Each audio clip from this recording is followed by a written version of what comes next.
बिस्मिल्लाहिर्रहमानिर्रहीम। अस्सलाम वालेकुम। मैं हूं सलमान हैदर। दुआ है परवरदिगार से कि उसने आपको और आपके अहले खाना को अपनी हिफ्ज़ो अमान में रखा हुआ है। ऐसे मौके पर जब सियासी खींचातानी चल रही है, हुकूमत अपनी रेड और स्पेशली जब ये केयर टेकिंग सेटअप आया उसके हवाले से बताना चाह रही है कि इमरान खान साहब हम आपसे बहुत ज़्यादा ताकतवर हैं। जब मुख्तलिफ हल्के ये साबित करना चाह रहे इमरान तुम्हें मना किया था कि तुमने असम्बलियां तहलील नहीं करनी, अब रुसवाई तुम्हारा मुकद्दर है, अब हम ये करेंगे, जिस जिस तरीके से फोर्स किया जा रहा है जो कुछ है, अभी तो 1 से 2 दिन में आप देखिएगा मामलात किस हद तक पाकिस्तान तहरीक इंसाफ के खिलाफ करने की कोशिश की जाएगी। ये खुल के करेंगे, कहीं कानून का सहारा नहीं होगा, कहीं फितरत का तकाजा नहीं होगा, कहीं ऐसी चीजें कि बिल्कुल खुल के खेलेंगे, क्योंकि जहां न्यूट्रलिटी का दावा है ना, उनको भी सामने आने के लिए ये हुज्जतें तमाम होना बहुत ज्यादा जरूरी है जो किए जा रही है। चाहे इसके मेरी कैपेसिटी में जितना मेरा सियासी गुमान है, जितना मैं सियासी बसीरत रखता हूं, या एज ए एनालिस्ट मैं जब भी आपसे बात करता हूं, मुझे ऐसा लगता है ये चीजें इमरान खान के हक में बेहतर नहीं बेहतरीन तरीके से होती नजर आ रही है। फाइनेंशियल के हवाले से, पाकिस्तान की फाइनेंस के हवाले से 3 खबरें। सबसे पहले वो मैं आपको बताऊं, फिर आरिफ अलवी साहब की जो 2 मुलाकातें होगी उससे मुतलिक बतानी है। सुबह की हुई है केयर टेकिंग सेटअप को, ये किस पैराए के ऊपर लेके जा रहे थे, तो कहा है, मैंने बोला फैसले अदारे करेंगे, उन्होंने कहा हम हैं। उसकी कुछ डिटेल्स हैं। मईशत के हवाले से जो मैंने कहा था 3 खबरें, सबसे पहले मैं डिस्कस कर लेता हूँ। सबसे पहले आगाज़ डॉलर के मामले से ही कर लेते हैं। इसाक डार साहब के हाथ से जब से अल्हम्दुलिल्लाह ये डॉलर निकला है ना, बल्कि लिया गया है मनी एक्सचेंजर्स की तरफ से, पाकिस्तान की सही मईशत संभालने वालों की तरफ से, जिनसे जब से लिया गया है, तो डॉलर अपनी असल कीमत पे आ रहा था, जिसकी वजह से हमें जलील और रुसवाई हमें IMF के सामने भी थी, इवन सऊदी अरब के सामने भी थी। सऊदी अरब भी अब IMF बन गया ना, उसने भी हमें शराइत दी थी कि अब हम तब पैसे देंगे जब पाकिस्तान अपनी मुआशी इस्लाहात करेगा। ये सऊदी अरब ने कभी भी नहीं कहा था, क्योंकि इनकी हरकतें ऐसी थी, इन्होंने जो पॉलिटिकल स्टंट खेले थे उसका भुगतान भुगतना था। आज मैं आपको बता रहा हूं कि ये लोग दावा कर रहे थे ना कि हम डॉलर 200 रुपये में ले आएंगे, इसाक डार साहब, हम डॉलर 180 रुपये में ले आएंगे। ये मर के भी नहीं कभी ऐसा कर सकते। इस वक्त मैंने बोला, जब से मनी एक्सचेंजर ने अपने हाथ में ये सारा मामला लिया, आज डॉलर का इंटर बैंक जो रेट है ना, वो हो गया है 255 रुपये, यानी सरकारी। एक दिन पहले 225 रखा हुआ था, 26 रखा हुआ था, आज 255 हो गया। ठीक है, इंटर बैंक रेट सरकारी नरख आ गया जी। इस तरह इस पे ट्रेड हो रही है। ब्लैक मार्केट में डॉलर 265 रुपए का है, ठीक है जी, और ओपन मार्केट में डॉलर 260 से 262 रुपए का, यानी डॉलर अपनी हकीकी पोजीशन पे आ रहा है। लेकिन अभी भी हकीकी पोजीशन नहीं, कहा जा रहा है कि ये 300 तक जाएगा, और एक्चुअल 277 रुपए बनता है फी ग्राम सोने के हिसाब से। जो इंटरनेशनल मार्केट में डॉलर के रेट की तफवीज किया जाता है, मल्टीप्लीकेशन, वो 277 है। और ये कहा जा रहा है कि क्योंकि अब ये अपनी असलियत की तरफ आएंगे, इन्होंने जो पॉलिटिकल स्टंट खेले थे जिसमें पाकिस्तान को जलीलो ख्वार किया था, अब इसके नतीजे बड़े खुल के सामने आएंगे। तो ये चीजें थी, इस पर हम आंखें नहीं बंद कर सकते। मैं आपको ऐसी कोई उम्मीद नहीं दे सकता, ऐसी आपको कोई उम्मीद नहीं दे सकता जिसकी बिना पर मुझे कल को ये कहना पड़े कि नहीं, मैं आपके साथ उस बात पे शर्मिंदा हूं। असल हकीकत ये है, बहुत सी इस हुकूमत की नाकामियों में से एक बड़ी नाकामी है जिसका ये एतराफ़ हुआ है कि डॉलर अपने इस रेट के ऊपर आ गया है। इंटर बैंक 255 और ब्लैक मार्केट 265 पे आ गया है। ये हकीकी पाकिस्तान की एक और भी थी जो इसाक डॉलर साहब ने पाकिस्तान की आवाम से छुपा के रखी हुई थी, जो नवाज शरीफ साहब से छुपा के रखी हुई थी। पैन तुसी देखना था सही मैं की करना, ये किया इन्होंने पाकिस्तान के साथ। दूसरी तरफ जी हालत और भी सुने ना, इसाक डार साहब की ने पाकिस्तान की हालत क्या की, ये भी सुन ले। IMF इनके काबू में आ नहीं रहा। डेफिनेटली बहुत सी चीज़ें थी जो पिछले व्लॉग्स के अंदर आपके साथ डिस्कस कर चुका हूँ। वो सब्सिडीज़ ख़त्म करना, पेट्रोल की कीमतें बढ़ाना, और गैस का सर्कुलर डेट ख़त्म करना, बिजली के रेट्स बढ़ाना, ये सब चीज़ें तो शर्तें थी।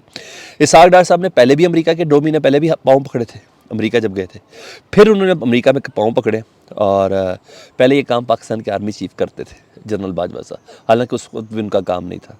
जो पहली किस्त मिफ्ता इस्माइल को दिलवाई थी, आपको सब याद होगा। खैर है, इनका काम ही पाँव पकड़ना है। अमेरिका के डिप्टी असिस्टेंट सेक्रेटरी है जी एल्बर्ट कैपरोथ, इनके सामने इनसे इन्होंने रब्ता किया जी, और बेसिक रब्ते की वजह यह है कि जी हमारे हालात बहुत ख़राब है, हमारी थोड़ी मदद करें, IMF है अमेरिका में ही, तो आप थोड़ा ज़रा अपनी लॉबिंग शॉपिंग ज़रा इस्तेमाल कर लें और अपना इन्फ्लुएंस इस्तेमाल कर लें। इस सिलसिले की ये इतलात है कि जिन्होंने किया। दूसरा, मिफ्ता इस्माइल साहब ने बार बार बताया, दोबारा बताया, और एक बार फिर अब बताते हुए नज़र आ रहे हैं कि इसाक डार साहब ने कोशिश ये करने की कि IMF के बगैर मुल्क चलाया जाए। ऐसा नहीं था, वो मुल्क को IMF के बगैर चलाना चाहते थे। उन्होंने कहा ये बिल्कुल ऐसा नहीं था, इसी वजह से पाकिस्तान को इतना बड़ा नुकसान हुआ है। हुकूमत अब जाके राजी हुई है IMF के पास जाने की। अगर पहले हो जाती तो इस वक्त जो पाकिस्तान की आवाम महंगाई की चक्की में पिस रहे हैं ना, इस वक्त जो जलालत भुगत रहा है। अभी मैं आपको फाइनेंशियल टाइम भी बताना है, जब वो इमरान खान के खिलाफ खबर देता था तो फट्टे के फट्टे चलते थे, उन खबरों पे भी फट्टे चलते थे जो शायद बनता भी नहीं था करना। अभी फाइनेंशियल टाइम भी आपको मैंने आके बता रहा है। अच्छा, बहरहाल उन्होंने कहा अब राजी हुई है, हालात ना देखने पड़ते हैं। और सबको पता है ये पॉलिटिकल एक स्टंट इन्होंने चलाया था अपने हिसाब से, और ताख़ीर करके नुकसान हुआ पाकिस्तान को।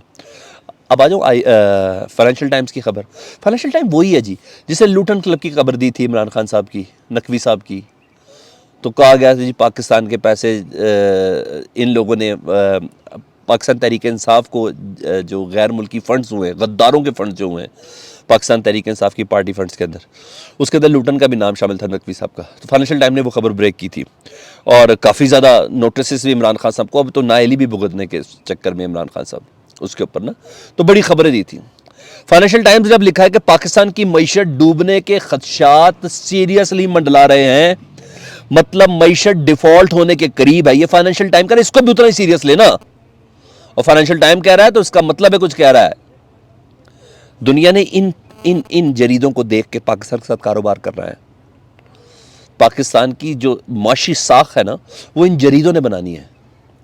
अच्छा जी, उन्होंने कहा पाकिस्तान में फाइनेंशियल टाइम कह रहा है पाकिस्तान में बिजली की बंदिश, गैर मुल्की ज़र मुबादला की कमी की वजह से कारोबार मुस्तकिल तौर पर बर्बादी की तरफ जा रहा है। IMF का प्रोग्राम जारी करने की पाकिस्तान इस वक्त कोशिश कर रहा है, लेकिन बंदरगाहों में कंटेनर्स भरे पड़े हैं,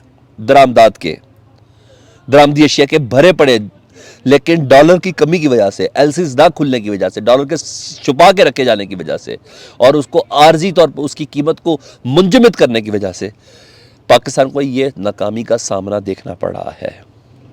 चीज़ें पहुंच चुकी हैं, पैसा नहीं दे रहे। इस बेअतबारी के माहौल में कोई हमारे साथ कारोबार करेगा?